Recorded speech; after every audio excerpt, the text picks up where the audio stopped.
Right, good morning, everybody. My name is Kate Montserrat, and I'm one of the directors at Simplify Consulting. I'm joined here today by Carl Woodward, my fellow director, Dom House, lead consultant, and Nina Cherry, wealth consultant. We're going to be talking to you today about our white paper, which we recently just launched, all around complaints.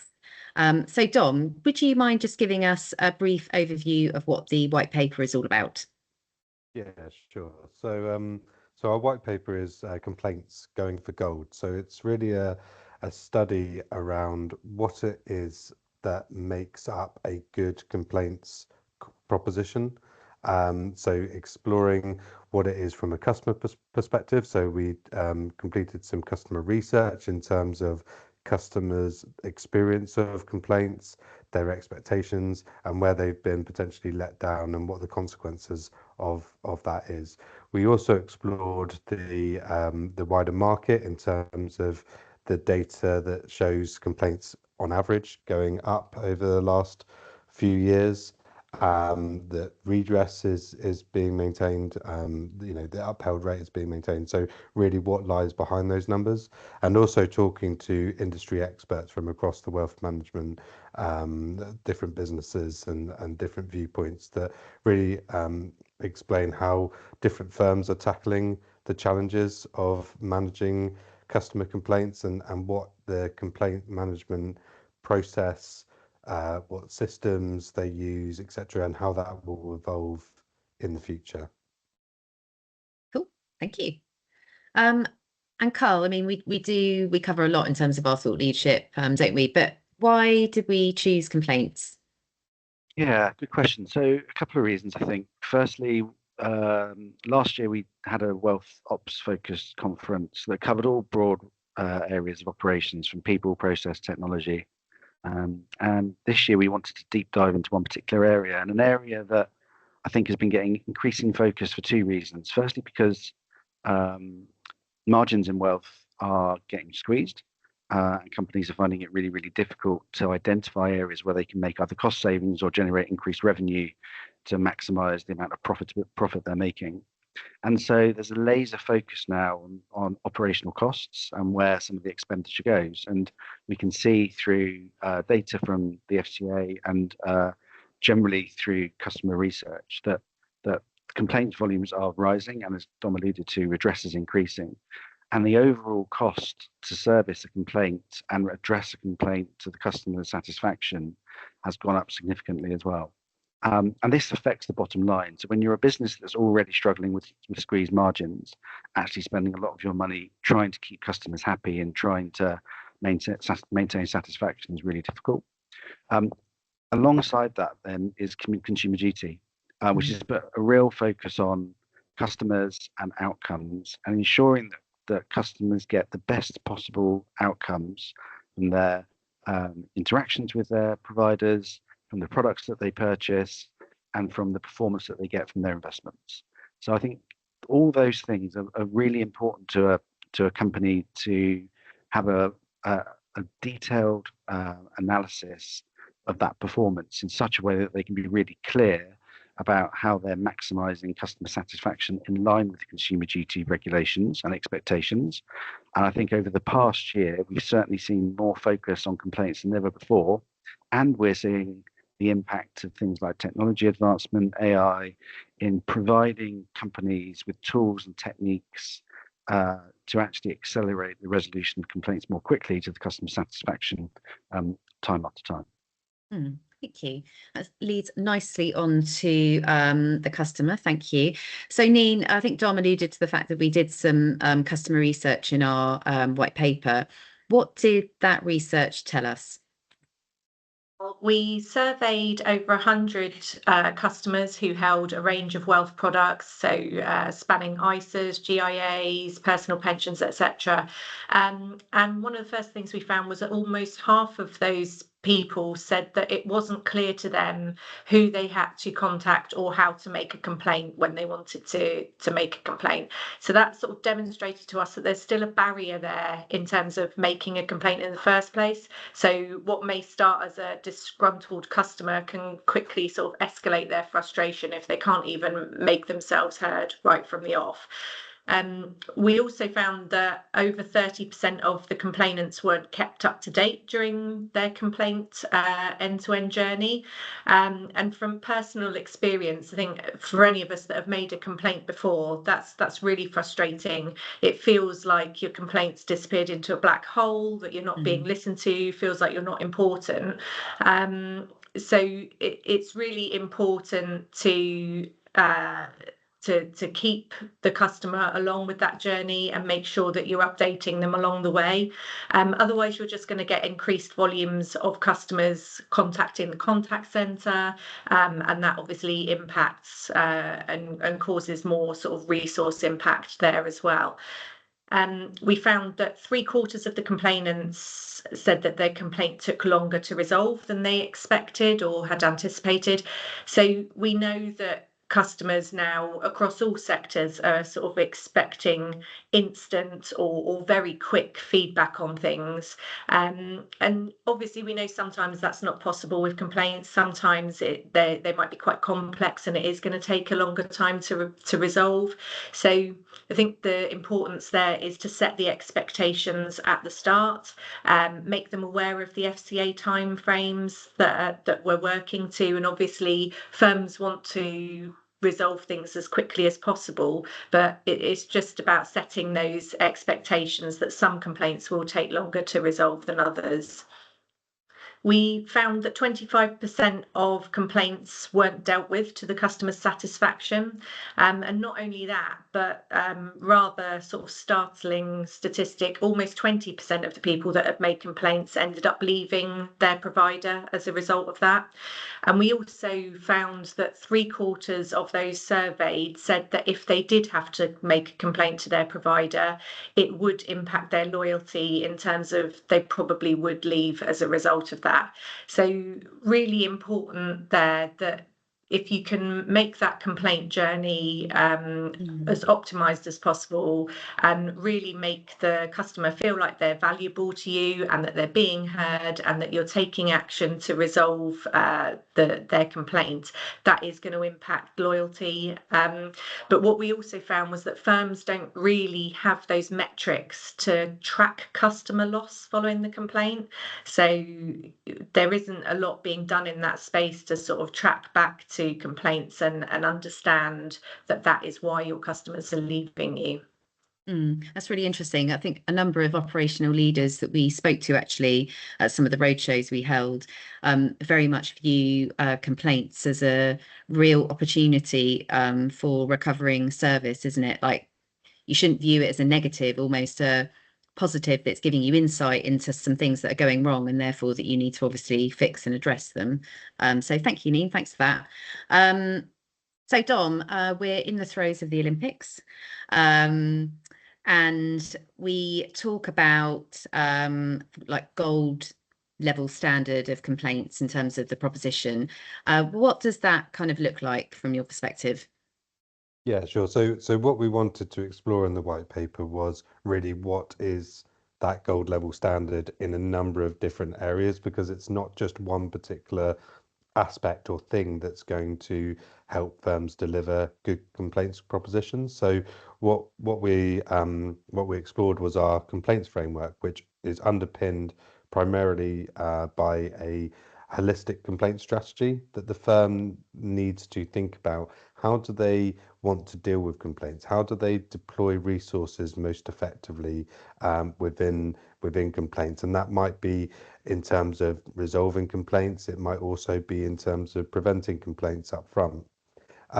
What they need to do is they need to make sure that that complaint strategy is understood across the business, because one thing that complaints really requires is cross-team accountability and kind of working together across the organization to ensure that the customers' complaints are dealt with correctly, but also that everyone is working towards the same end goals. So it shouldn't just be down to a complaints team that sits separate to the rest of the business that's responsible for resolving it and making sure that these things don't happen again. It really needs collaboration across the organization, and then that in turn leads to a process that doesn't involve too many handoffs. So sometimes handoffs are inevitable. You do need to involve different people, but actually the best experience for the customer is when they can have a complaint resolved at the first point of contact rather than needing to pass it through a number of people within the organization. And thinking about how the modern consumer wants to interact with their firm, what their expectations are in terms of how long a complaint should actually take to resolve. Um, the other aspects of this is to ensure that the firm understands complaints, so making sure that that MIM reporting is done effectively, so that it's clear where complaints are happening, thinking about root cause analysis and how it can help a firm improve their overall customer experience, their processes, their products, services, etc. And also making best use of the technology that's available. So I think there's some really interesting new developments in the technology space for complaints, and firms need to think about how they bring in that technology and complement what they already have in terms of IT structure, so that they can be more integrated and get the information to the right people. So it's really about bringing all those different aspects together, have a culture around continuous improvement and how the firm can not only resolve complaints but think about how they can do better in the future as well. So yeah, like I said, it's a whole complaints framework that we explored in the white paper. Brilliant. Thank you, Dom. And just honing in on one of the things that you spoke about, I guess we can't talk about tech without AI, Carl. How can AI be used in complaints? Are there some good use cases there? I think increasingly it's becoming more and more mainstream, and we're starting to see some real powerful examples actually of AI benefiting in servicing interactions before complaints even happen. So a theme of our paper was around prevention is better than cure. So actually, how can you use analysis, observations, some of the triggers to actually understand where complaints could potentially be coming from and stop them from happening before they actually materialize. So when we know some organizations and some providers are already looking at things like listening on calls using AI to capture some potential signs of dissatisfaction or frustration, understanding some of the behaviors around customer patterns. If they phone up a third, fourth, fifth time to discuss the same thing, does that mean that there's a potential frustration that could lead to a complaint? So we're certainly seeing AI being used in those servicing and those contact center teams as part of a prevention is better than cure mantra. But also when it comes to complaints themselves and actually handling and dealing with them in a really efficient way, we're starting to see some of that data being captured, being used, and being investigated and analysed in a much greater scale than obviously humans can do. So what AI is really great at doing is looking at some of the root causes, look at some of the causes of frustration, look at some of the resolutions and finding patterns. So you can direct complaint handlers really, really quickly to where the problem might be and how you then might go about fixing it.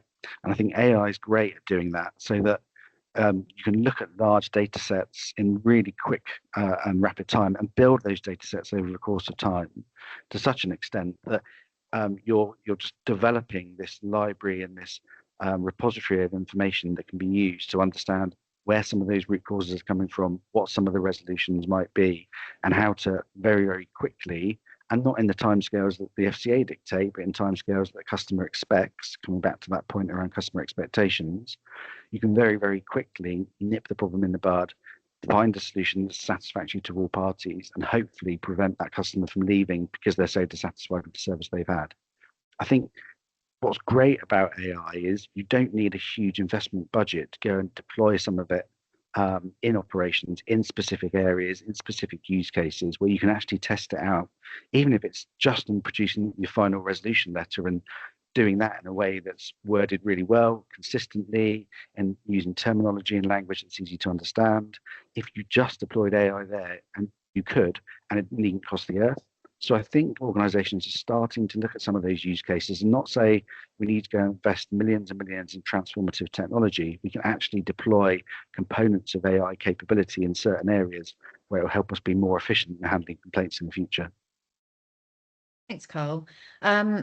Neen, finally coming to you. So I think Carl spoke about a really interesting use case around root cause and AI. Are there other ways that organizations should approach root cause in terms of turning the tap off? Yes, I mean, from our experience, what we've found is that firms can be good at bucketing and categorizing complaints, so saying that it relates to a process or a system error, but then maybe they're lacking in taking that forwards to understand what it's telling them and how they can actually derive some benefit and value from that. So I think you really need that detailed and methodical analysis to track right back and get to the ultimate issue. What was the atomic cause? What caused this? And without doing that, you're not really understanding what's gone wrong and why it's gone wrong. And you're also missing out on insights as to whether it's a problem that's affecting multiple people. And as you say, what can be done to prevent it from happening again and turning off the tap. So the risk of not doing that is that you're maybe correcting the complaint for the person that's contacted you to complain, but you're not turning off that tap and stopping that same issue from affecting others going forwards.